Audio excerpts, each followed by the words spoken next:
రంగాతో పాటు హాస్పిటల్కి వెళ్ళి బాలుకి అడ్డంగా దొరికిపోయిన మాణిక్యం ట్విస్ట్ అయితే అద్దరిపోతుందండి. చివరి వరకు స్కిప్ చేయకుండా చూసేయండి. మీ ఫేవరెట్ సీరియల్ గుండె నిండా గుడిగంటల్లో ఏం జరగబోతుందో టీవీలో కన్నా ముందుగా చూడాలనుకుంటే తప్పకుండా మా ఛానల్ని సబ్స్క్రైబ్ చేసుకొని పక్కనే ఉన్న గంట సింబలపై ఆలని క్లిక్ చేయండి. వీడియో నచ్చితే తప్పకుండా లైక్ చేయండి. ప్రభావతి ఫోన్కి కామాక్షి ఫోన్ చేయడంతో మీనా ఫోన్ లిఫ్ట్ చేస్తుంది. చేసిన తర్వాత అప్పుడే కామాక్షి, వదిన ఏంటి ఇంకా రాలేదు అని అడుగుతూ ఉంటే, మేము హాస్పిటల్లో ఉన్నాం పిన్ని, నేను మీనాని మాట్లాడుతున్నానని మీనా అనడంతో, మీనా హాస్పిటల్లో ఉండేదేంటి, ఏం జరిగిందమ్మా అని కామాక్షి అడుగుతుంది.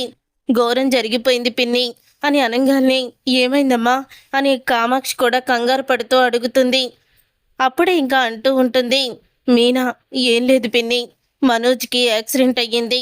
తన కళ్ళల్లో గాజు పెంకులు గుచ్చుకోవడం వల్ల తనకి ఆపరేషన్ చేశారు కళ్ళకి. డాక్టర్ గారు ఏ విషయం అన్నది ఇంకా ఏమీ చెప్పలేదు. అందరూ హాస్పిటల్లోనే ఉన్నాం పిన్ని అని అంటూ ఉంటుంది.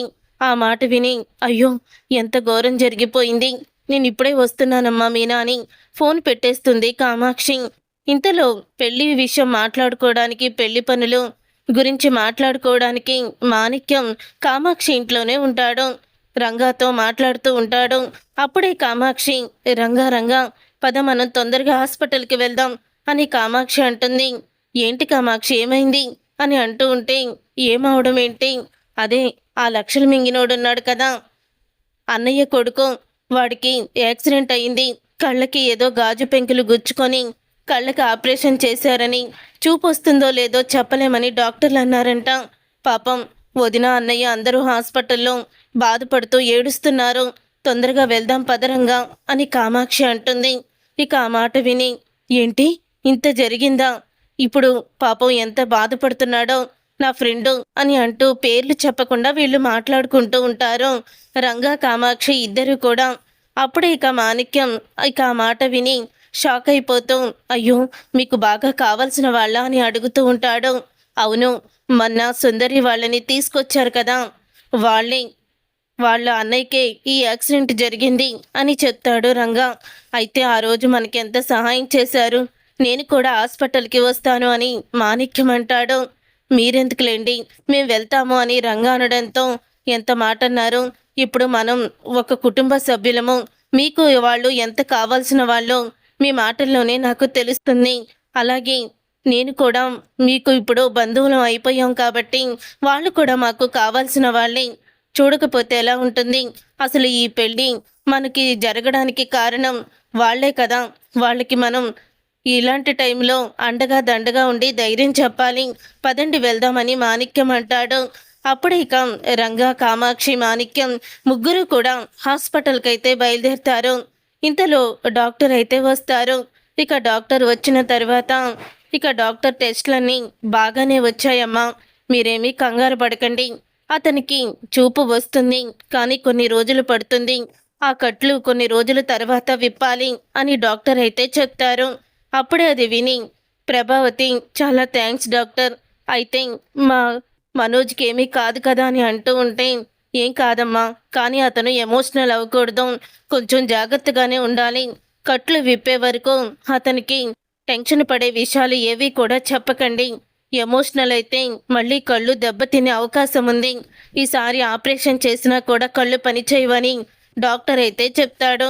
ఇక ఆ మాటకి ప్రభావతి, అలాగే డాక్టర్, తను టెన్షన్ పడకుండా చూసుకుంటాము అని డాక్టర్ అయితే చెప్తాడు.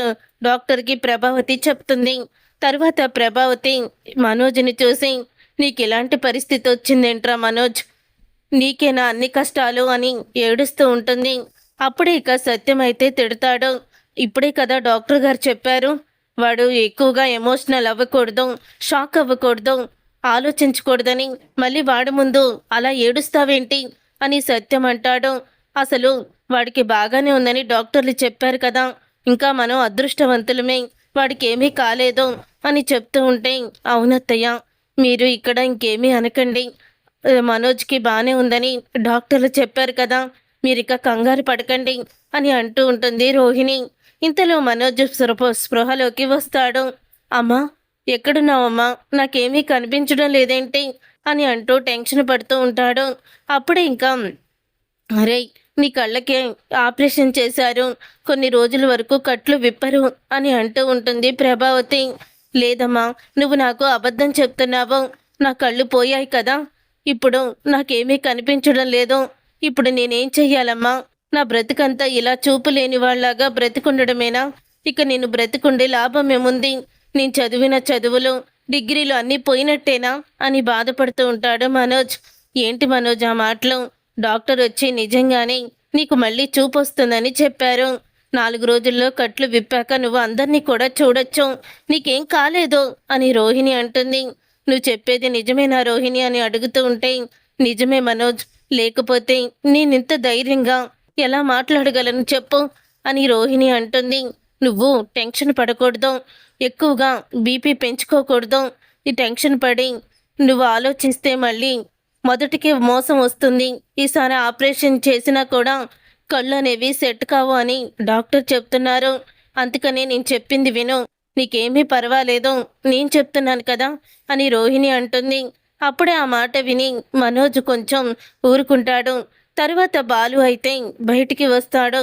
వచ్చిన తరువాత అప్పుడే మీనా, ఏవండి ఇప్పుడేమీ పర్వాలేదన్నారు కదా, ఇక మనకి కొంచెం ధైర్యంగా ఉంది. మావయ్య గారు కూడా చాలా భయపడిపోయారు అని మీనా అయితే మాట్లాడుతుంది. అవును మీనా, నువ్వు వెళ్ళి మా నాన్నకి ఏదైనా జ్యూస్ ఇవ్వు, పాపం చాలా నీరసం పడిపోయారు అని అంటాడు బాలు. తరువాత మీనా జ్యూస్ ఇవ్వడానికి వెళ్తుంది. ఇంతలో రంగాతో పాటు మాణిక్యం అయితే వస్తూ ఉంటాడు. రంగా, కామాక్షి, మాణిక్యం రావడం చూసిన బాలు, మీరా ఎప్పుడొచ్చారు అని అడుగుతూ ఉంటాడు మాణిక్యాన్ని. మాణిక్యం బాలుని చూసి షాక్ అయిపోతూ ఉంటాడు. ఇదేంటి ఈ బాలు ఈ హాస్పిటల్లోనే ఉన్నాడు, ఇక్కడికి ఎవరికైనా బాగోకపోతే తీసుకొచ్చాడని మాణిక్యం అనుకుంటూ ఉండగా అప్పుడే పక్కనే ఉన్న రంగా, రే బాలు ఎలా ఉందిరా ఇప్పుడు మనోజ్కి అని అడుగుతూ ఉంటాడు రంగా. ఒక్కసారే షాక్ అయిపోతూ ఉంటాడు మాణిక్యం. అంటే దెబ్బలు తగిలింది రోహిణి భర్త మనోజ్గా. ఇదేంటి నేను ఇలా ఇరుక్కుపోయాను వీళ్లతో వచ్చి అని షాక్ అయిపోతూ ఉండగా, అవును మావా, ఇదేంటి నువ్వు ఇలాగా ఇతనితో కలిసి వస్తున్నావు అని అనగానే, రే ఇతను నీకు తెలుసా అని అడుగుతూ ఉంటాడు రంగా. తెలియకపోవడం ఏంటి, మా పార్లమ్మ ఉంది కదా, అదే మనోజ్ గాడి భార్య. మనోజ్ గాడి భార్యకి మలేషియా మాణిక్యం అంటే మలేషియా మావయ్య ఉన్నాడు, అతనే ఇతను. మీకు యాక్సిడెంట్ అయిందని ఎలా తెలిసిందండి? మలేషియా నుంచి ఇంత తొందరగా వచ్చేశారు అని బాలు అడుగుతూ ఉంటే, ఏంట్రా నువ్వు మాట్లాడేది? ఇతను మలేషియా మావయ్య ఏంటి? ఇతను ఎవరనుకుంటున్నావు?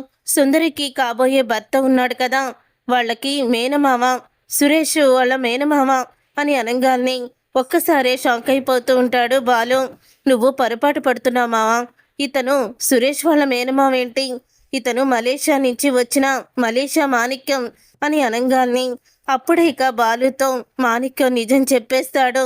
బాబు నన్ను క్షమించు, నేను మలేషియా నుంచి రాలేదు, నా పేరు మటన్ కొట్టు మాణిక్యం, ఇక్కడే ఉంటాను. ఇతను చెప్పింది నిజం, నా మేనల్లుణ్ణి సుందరి ప్రేమించింది అని నిజాన్ని బయట పెడతాడు. అది విని ఒక్కసారి బాలు షాక్ అయిపోతాం.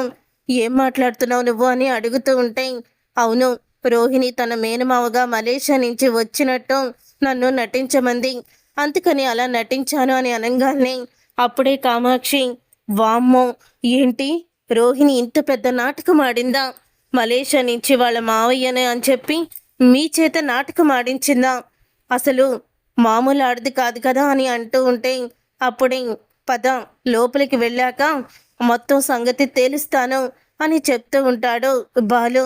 అప్పుడే ఆ మాట విని రంగా, అవునరా, రోహిణి ఆడిన నాటకాన్ని అందరి ముందు బయట పెట్టాలి అని అనుకుంటూ ఉండగా ఇంతలో సత్యం అయితే వస్తాడు.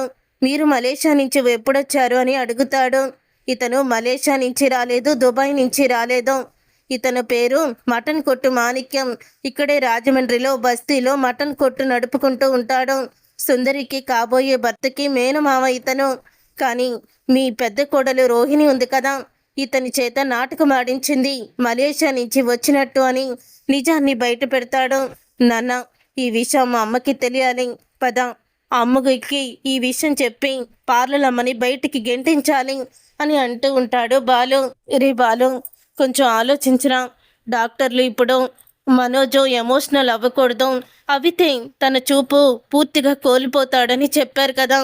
అందుకనే మనం ఈ 2 రోజులు కూడా వాడికి చూపొచ్చే వరకు ఓపిక పడదాము. ఆ తర్వాత రోహిణి ఆడిన నాటకాన్ని బయట పెడదామని సత్యం అంటాడు. చూసారుగా ఫ్రెండ్స్, రాబోయే కథలో ఖచ్చితంగా ఇలాగే జరగబోతుంది. రోహిణి బండారం అయితే బాలు సత్యం ఇద్దరు కూడా తెలుసుకున్నారు రోహిణి ఆడుతున్న నాటకాన్ని. మరి రాబోయే కథలో మాణిక్యాన్ని తీసుకొచ్చి ప్రభావతి ముందు రోహిణి నాటకాన్ని వీళ్ళిద్దరూ ఎలా బయట పెడతారో, ఏం జరగబోతుందో అనేది రాబోయే కథలో తెలుసుకుందాం.